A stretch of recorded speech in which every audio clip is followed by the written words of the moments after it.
నమస్తే, welcome to our channel. నేను ప్రియాంకర. నారా వారి వెన్నుపోటు వారసత్వం. మామకి చంద్రబాబు నాయుడు గారు వెన్నుపోటు పొడిస్తే తండ్రికి చిన్నబాబు వెన్నుపోటు పొడిశారు. కర్మఫలం అనుభవించక తప్పదు చంద్రబాబు నాయుడు. ఇది నేను అంటున్న మాట కాదు. వైఎస్ఆర్సీపీ వాళ్ళు తమ అఫీషియల్ పేజ్లో చేసిన పోస్ట్ ఇది. అసలు ఏం వారసత్వం అనేది తెలుసుకుందాం. వెన్నుపోటు చంద్రబాబు నాయుడు గారికి నారా లోకేష్ నిజంగానే పొడుస్తున్నారా?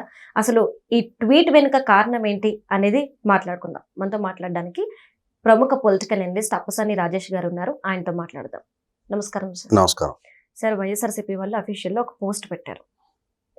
ఇంతకు ముందు నేను ఇంటర్వ్యూలో ప్రస్తావించినట్టు ఇంకొకటి ఏంటంటే, తండ్రిని దింపి గద్దెనెక్కేందుకు నిక్కర్ మంత్రి నారా లోకేష్ ఆరాటం.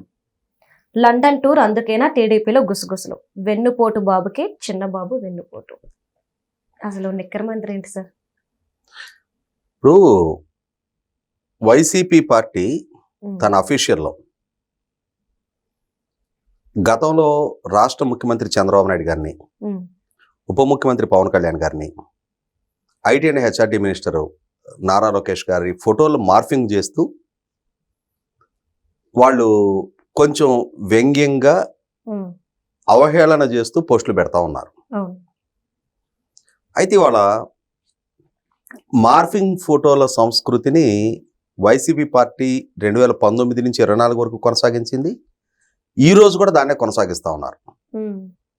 వాళ్ళ సొంత మీడియాలోనే 2019 మార్చి 15 వివేకానంద రెడ్డి గారి హత్య జరిగితే ఆ మరుసటి రోజు చంద్రబాబు నాయుడు గారి వ్యక్తిత్వానికి పాల్పడుతూ నాడు రాష్ట్ర ముఖ్యమంత్రిగా ఉన్న చంద్రబాబు నాయుడు గారిని ఆయన చేతిలో ఒక కత్తి పెట్టి ఆయన ఒక రక్త పిపాసుగా చిత్రీకరిస్తూ తారాసుర రక్త చరిత్ర అని చెప్పని బ్యానర్ ఐటమ్గా రాసుకొచ్చారు. నాటి నుంచి నేటి వరకు అదే విధానాన్ని వాళ్ళు కొనసాగిస్తూ వస్తున్నారు. వాళ్ళు అధికారికంగా మా పార్టీ విధానం ఇది, మేము మా రాజకీయ ప్రత్యర్థుల వ్యక్తిత్వానికి పాల్పడటమే మా లక్ష్యం అని చెప్పని వాళ్ళు అదే విధానాన్ని కొనసాగిస్తూ ఉన్నప్పుడు, వాళ్ళ వైఖరిలో మార్పు లేనప్పుడు ప్రభుత్వ వైఖరిలో మార్పు రావాలి.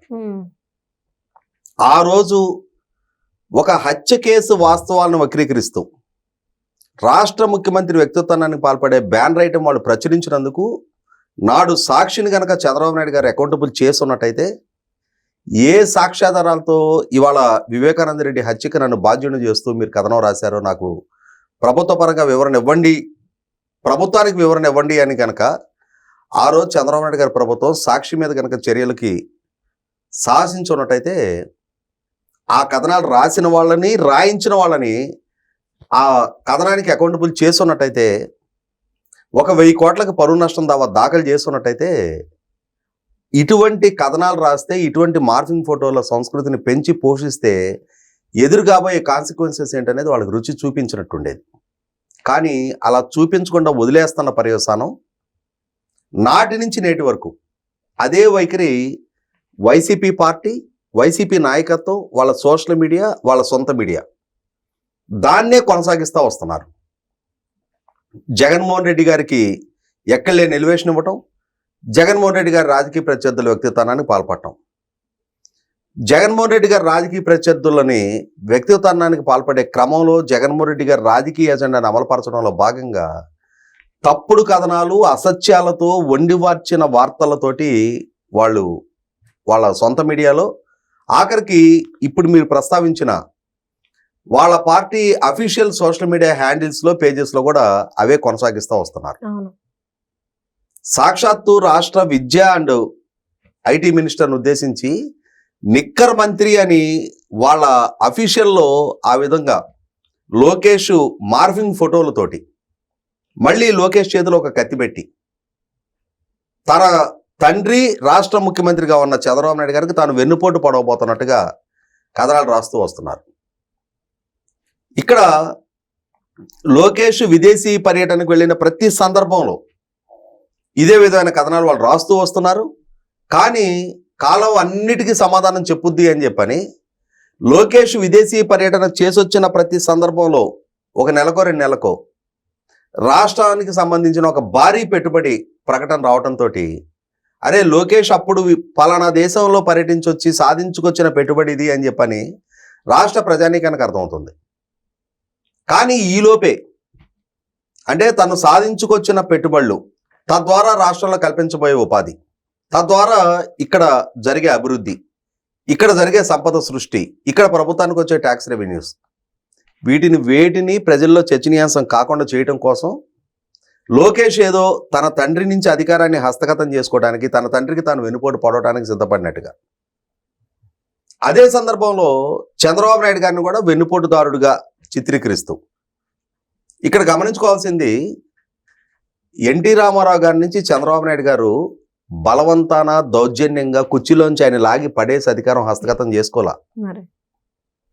అంటే ఇవాళ ఉన్న జనరేషన్కి ఆనాడు ఏం జరిగిందో తెలియదు అనే ఉద్దేశంతో, ఇవాళ ఉన్న జనరేషన్కి నేను ఏది చెబితే దాన్ని టేక్ ఇట్ గ్రాంటెడ్గా నమ్ముతారనే ఉద్దేశంతో వైసీపీ పార్టీ, ఇది వారసత్వంగా వైసీపీ పార్టీకి దక్కింది.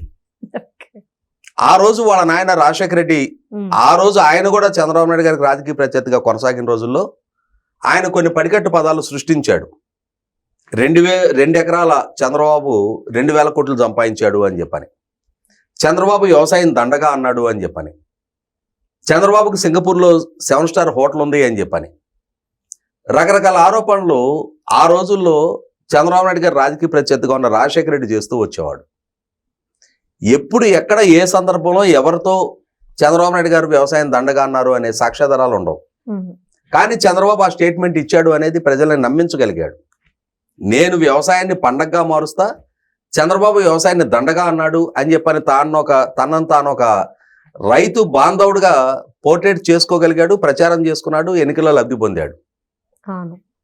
అదే స్ట్రాటజీ జగన్మోహన్ రెడ్డి కూడా దాన్ని అవలంబిస్తూ వస్తున్నాడు.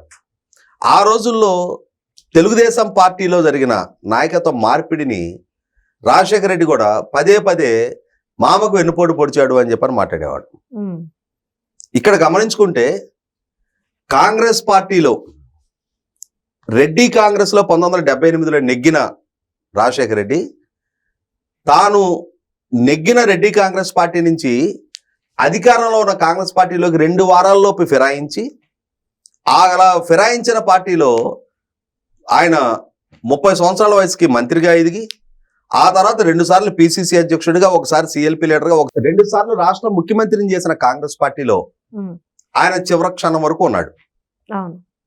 కానీ ఆ చివరి క్షణం వరకు ఉంటూనే ఆయన అదే పార్టీలో కాంగ్రెస్ పార్టీ ముఖ్యమంత్రులు ప్రతి ఒక్కళ్ళకి అసంతృప్తి, ప్రతి ముఖ్యమంత్రికి వ్యతిరేకంగా వాళ్ళు కోట్ల విజయభాస్కర్ రెడ్డి గారైనా, నేదురుమల్లి జనార్దన్ రెడ్డి గారైనా, మరి చెన్నారెడ్డి గారైనా, ఎవరు రాష్ట్ర ముఖ్యమంత్రులు ఉన్నా వాళ్ళకి వ్యతిరేకంగా అసమ్మతి శిబిరాలు మెయింటైన్ చేసి వాళ్ళకి పక్కలో బలంలాగా నిత్యం ఆ అసంతృప్తి జాలను రగిలించిన వ్యక్తి రాజశేఖర రెడ్డి. ఒక రాష్ట్ర ముఖ్యమంత్రిగా ఉన్న చెన్నారెడ్డి గారిని ఆయన ముఖ్యమంత్రి పదవి నుంచి దించడం కోసం తాత్కాలికంగా సృష్టించిన మత ఘర్షణల్లో హైదరాబాద్ నగరంలో 400 మందిని ఓచకోత కోయించిన క్రూరుడు ఎవరు అనేది మరి చెన్నారెడ్డి గారు నిండు అసెంబ్లీ వేదికగా చెప్పారు. ప్రధానమంత్రిగా ఉన్న తెలుగువాడు పివి నరసింహారావు గారు, రాష్ట్ర ముఖ్యమంత్రిగా ఉన్న కోట్ల విజయభాస్కర్ రెడ్డి గారు కడప జిల్లా పర్యటనకు వచ్చి ఆ జిల్లాలో ప్రసంగిస్తుంటే దేశాన్ని పాలిస్తున్న మొట్టమొదటి తెలుగువాడు పివి నరసింహారావు గారు ఆయన మీదకి చెప్పులు విసిరించిన ప్రబుద్ధులు ఈ రాజశేఖర రెడ్డి ఆయన ముఠ. వీళ్ళు ఇవాళ చంద్రబాబు నాయుడు గారు రామారావు గారికి వెన్నుపోటు పొడిచారని మాట్లాడుతున్నారు. ఆ రోజున రామారావు గారిని పార్టీ ప్రభుత్వం నుంచి ఆయనకి నుంచి అధికారం తీసుకోవటం అనేది తెలుగుదేశం పార్టీ సమిష్టిగా తీసుకున్న నిర్ణయం, ఎన్టీ రామారావు గారి కుటుంబం సమిష్టిగా తీసుకున్న నిర్ణయం. రామారావు గారి సంతానము అలాగే తెలుగుదేశం పార్టీలో ఎవరెవరైతే రామారావు గారి అనుచరులుగా ఉన్నారో వాళ్ళందరూ కలిసి రామారావు గారితో చివరి క్షణం వరకు చర్చించి ఆయనతోటి ఏకాభిప్రాయానికి రాలేని పరిస్థితుల్లో, కాండపట్టు సిచ్యువేషన్లో ఆ రోజు చంద్రబాబు నాయుడు గారిని ముఖ్యమంత్రిగా, పార్టీ అధినేతగా తెలుగుదేశం పార్టీ కుటుంబం కలిపి సమిష్టిగా ఎన్నుకున్నారు. కాబట్టి 1984 ఎన్టీ రామారావు గారిని నాదన భాస్కరరావు ఆ రోజు పదవీచ్యుతులను చేసిన సందర్భంలో ప్రజల నుంచి తీవ్ర ప్రతిఘటన ఎదురైంది. ఆ ప్రతిఘటనకు తలొంచిన ఇందిరాగాంధీ గారు ఆగస్టు 16, 1984లో ఎన్టీ రామారావు గారిని దింపేస్తే మళ్ళీ తిరిగి నెల రోజుల్లో సెప్టెంబర్ 16, 1984లో ఎన్టీ రామారావు గారిని ముఖ్యమంత్రిగా ప్రతిష్ఠింపజేశారు. కానీ 1995 అధికార మార్పిడి జరిగిన తర్వాత ఎన్టీ రామారావు గారు మళ్ళీ ప్రజల్లోకి వెళ్ళారు. కానీ ప్రజల నుంచి, పార్టీ క్యాడర్ నుంచి ఆయనకి స్పందన దక్కలేదనేది వాస్తవం. ఓకే. ఆ మార్పిడిని పార్టీ క్యాడర్ సంపూర్ణంగా స్వాగతించారు.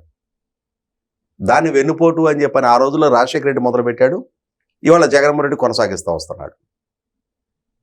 ఆ రోజు తెలుగుదేశం పార్టీలో జరిగిన నాయకత్వ మార్పిడి ప్రజాస్వామ్యబద్ధంగా ఆ పార్టీలో within the party majority opinion ప్రకారం జరిగిన మార్పిడి. ఇవాళ తెలుగుదేశం పార్టీలో చంద్రబాబు నాయుడు గారిని కాదు అని చెప్పి ఆ కుర్చీలోంచి లాగి గుంజేసి లోకేష్ ఆ పదవిలో కూర్చోటిన అంతటి కక్కుర్తి తాపత్రయంలో లోకేష్ లేడు. చాలా సమర్థంగా చంద్రబాబు నాయుడు గారి పరిపాలన కొనసాగుతూ ఉంది. రేపటి రోజున భవిష్యత్తులో ఇంకొక రోజు లోకేష్ ముఖ్యమంత్రి అయితే అవ్వచ్చేమో. కానీ ఈరోజు తన తండ్రికి వెన్నుపోటు పొడిచే అంతటి దుర్మార్గపు ఆలోచన కలిగిన వ్యక్తి లోకేష్ కాదు. వినయ విధేయతలతో, సంస్కారంతో, ఉన్నత విద్యతో రాజకీయ అధికారాన్ని కళ్ళ ముందు చూస్తూ పెరిగిన నాయకుడు లోకేష్.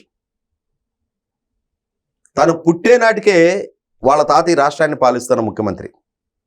తనకు ఊహదలిసే నాటికి వాళ్ళ నాయని రాష్ట్రాన్ని పరిపాలిస్తున్న ముఖ్యమంత్రి. రాష్ట్ర స్థాయిలో, జాతీయ స్థాయిలో జరిగిన ప్రతి రాజకీయపు మార్పు చేర్పులకి సాక్షిభూతంగా నిలబడ్డ కుటుంబం నుంచి పెరిగిన లోకేష్కి ఇవాళ ఓవర్ రైట్ వాళ్ళ నాన్న కుర్చీల నుంచి లాగేసి తాను ముఖ్యమంత్రి అయిపోవాల్సినంతటి అగత్యం బట్టల తెలుగుదేశం పార్టీలో అటువంటి నాయకత్వ సంక్షోభం తలెత్తల. ఇవాళ తను విదేశీ పర్యటనకు వెళితే అది రాష్ట్ర హితం కోరి తాను చేస్తున్న పర్యటనలలో గతంలో ఎలా సఫలీకృతం అయ్యాయో ఇప్పుడు ఈ పర్యటన కూడా రేపటి రోజున రాష్ట్రానికి ఏ భారీ పెట్టుబడి రప్పించబోతుంది అనేది మనం గతంలో చూసాం. చంద్రబాబు నాయుడు గారు, లోకేష్ ఇరువురు కూడా దావోస్ పర్యటనకు వెళ్ళినప్పుడు వారితో పాటు అదే సందర్భంలో పర్యటించిన తెలంగాణ ముఖ్యమంత్రి Revanth Reddy garu, Telangana IT and industry minister Duddilla Sridhar Babu garu, ఆ తర్వాత రోజుల్లో శ్రీధర్ బాబు గారు ఒక ప్రకటన చేశారు. ఆంధ్రప్రదేశ్ రాష్ట్రం చాలా మంది పారిశ్రామికవేత్తలతో చర్చలు జరుపుతూ ఉంది. వాళ్ళు చాలా మందితోటి ఒప్పందాలు తీసుకు అడుగులేస్తా ఉన్నారు. మీరు ఈ ఒప్పందాల గురించి ప్రకటించడం లేదేంటి అని చెప్పినప్పుడు మేము కాన్ఫిడెన్షియాలిటీ మెయింటైన్ చేస్తున్నాం, మా ప్రకటన రాష్ట్రంలోనే ఉంటాయి తప్ప ఇక్కడ ప్రకటించము అని చెప్పని వాళ్ళు చెప్తున్నారు. వాళ్ళు చంద్రబాబు నాయుడు గారు, లోకేష్ గారి బృందం వాళ్ళు సాధిస్తున్న ఫలితాలు రేపటి రోజున వెలుగులోకి వస్తే ఇవాళ మేము సాధించిన ఫలితాల గురించి మీరు మమ్మల్ని విమర్శిస్తారు అని చెప్పని తెలంగాణ మంత్రి చెప్పారు. అవును సార్. అలాగే ఇవాళ లోకేష్ తాను లండన్ పర్యటించిన, అమెరికా పర్యటించిన, సింగపూర్లో పర్యటించిన, ఏ దేశమేగినా ఎందుకు ఆడినా పొగడరాని తల్లి భూమి భారతని అని చెప్పని లోకేష్ ఎక్కడ ఏ విదేశీ పర్యటనకు వెళ్ళినా తన అంతిమ లక్ష్యం ఆంధ్రప్రదేశ్ రాష్ట్రానికి ఏదో ఒక పారిశ్రామిక పెట్టుబడులు రప్పించడం. ఎన్నికలకు ముందు తన యోగోళం పాదయాత్ర ద్వారా తాను చేసిన 20 లక్షల ఉద్యోగ కల్పన వాగ్దానాన్ని నిలుపుకునే దిశగా రాష్ట్రాన్ని, రాష్ట్ర యువతని ఫలప్రదం చేయడం కోసం తన పర్యటనలు జరుగుతూ ఉన్నాయి తప్ప ఈ వైసీపీ పార్టీ సోషల్ మీడియా ప్లాట్ఫామ్స్లో ఆరోపించినట్టుగా అధికార మార్పిడి కోసం లండన్ పర్యటన చేయడంలో అంతరార్థం ఏంటో వైసీపీ చెప్పాలి. నిజంగానే ఒకవేళ అధికార మార్పిడి జరగాల్సి ఉంటే పార్టీ శ్రేణులు, శాసనసభ్యులు, నాయకత్వం ఉన్నది ఆంధ్రప్రదేశ్ రాష్ట్రంలో. లండన్లో ఉండి లండన్ వెళ్ళి లోకేష్ అక్కడికి ఏం చేయడానికి వెళ్తున్నట్టు ఏ విధంగా ఆ కథనాన్ని వైసీపీ పార్టీ సమర్థించుకుంటుందో వాళ్ళకే తెలియాలి. Right. Thank you so much sir.